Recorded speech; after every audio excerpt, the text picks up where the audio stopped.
We will need a new trash email address because we have to get the PID. And for getting the PID, we have to send our email address, which will be saved on the blockchain. And by this, it's visible for everyone on the blockchain as well. So we send a transaction to the smart contract where we want to use the produce PID function. The string we will provide here our email address. Oh, it's already there. Nice. We'll get the PID as well as the PID ZKVM hash.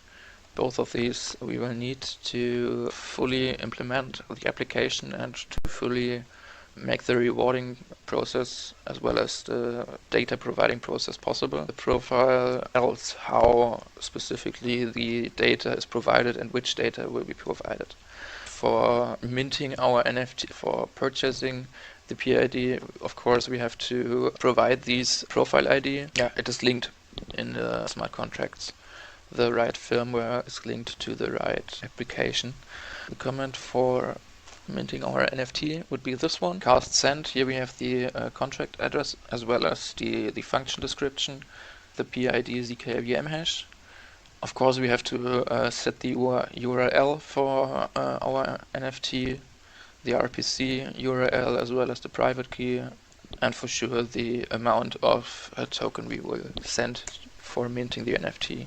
We will install the needed dependencies of our project to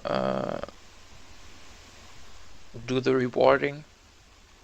I can show you the description. We are currently here on this part. That next we will compile the MVP 804 contract, which is our rewarding contract. It's already provided by the repository provider, by the guy who built the repository. Putty, we should see already that the sensor is sending data to the next miner and by this to the chirp VM.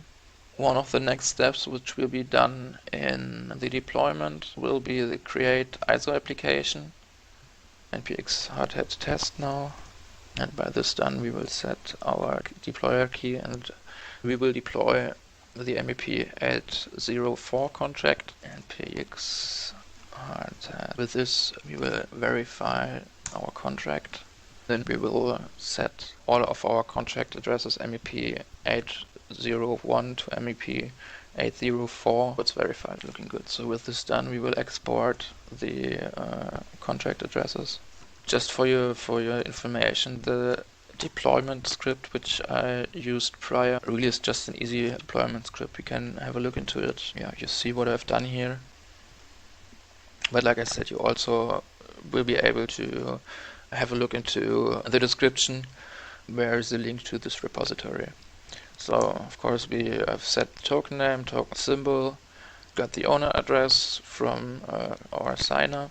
We set these initial amount for our temperature tokens, 100,000 token will be minted.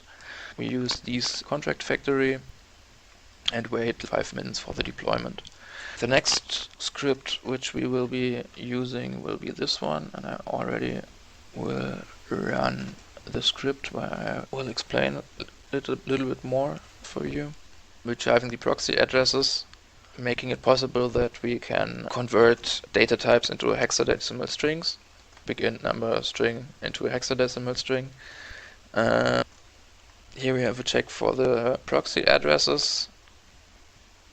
We will log the ethos version into the terminal. We will retrieve the first signer. We will create an instance of the MEP 801 contract.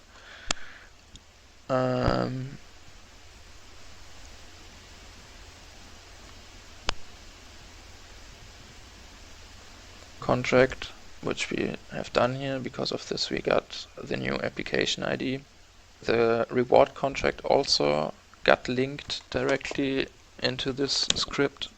Yeah, and for now, being able to use our rewarding application, we just need to set the app IDX, which we all got from the script. This we will do with this command. We have the application ID on which we want to bind our sensor with our PID ZK EVM hash, as well as the PID which is programmed into the sensor. This is the connecting step. With this done, we should able to not only get data from the chip VM with this curl command, but only if already data is there, of which I'm not sure currently, because we just set the app IDX, so it's currently not yet there. Then we will prepare our automatically rewarding service with setting these environment variable, because target application IDX will be used in the next script, which will be main TS, on which I also want to have a look, as well as setting global variables. Here we get the current gas price. Okay. This function validates the data which we get from the chip VM.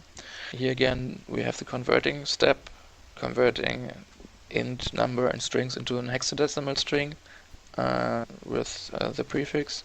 Our next step will be getting the data from the chip VM, as well as looking into it with the function I've already speaking about. And in 1 hour intervals we will do the reward cycle. Sadly, we don't have data yet. I just started the main rewarding service, but without having data in the chip VM, for sure it doesn't will work properly.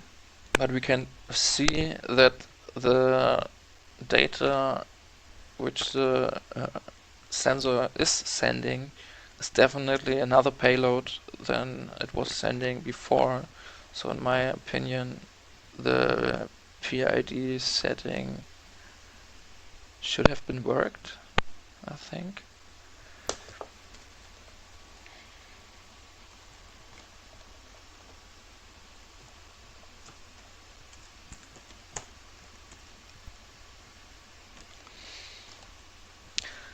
The last time when I was doing the workshop in German, I also had to wait for some time for my first data, but currently we got it, and with this we also will get the next step in the rewarding script, which should be the rewarding step, but I'm currently not sure if it will just be done hourly, and in this case I would think it would be better if I restart the script once more, because now we have data, and I could imagine without restarting the script currently, we would have to wait until the script again is on the rewarding interval step, and just getting data from the chip EVM, which we can see here. And of course, if it's just done this step,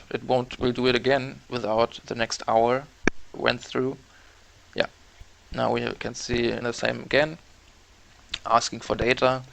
The next step will be that the application checks the data, and if it's in the format like the application wants the data to be provided, then they calculate a reward for these data and send it to the rewarding smart contract, where our sensor owner would be able to claim the rewards. I will show you this in the next terminal. 1 second, I have to build the command once more. Here we can see cast send as well as the address of MEP804, where we will use the claim reward function. Before I will do this, I will show you the balance with exactly this smart contract, where you will see that the balance should be 0, and after we claim the reward it shouldn't be 0 anymore, but 0.5. So this is the balance where we get 0, right? Now we claim our rewards, which should be 0.5, 17 zeros, 17 zeros, I think. Okay, yeah, it takes some time longer because it's not only a call but a sending transaction. I already see it here. No, not directly. Just check the balance once more. Here we see 5 and 17 zeros.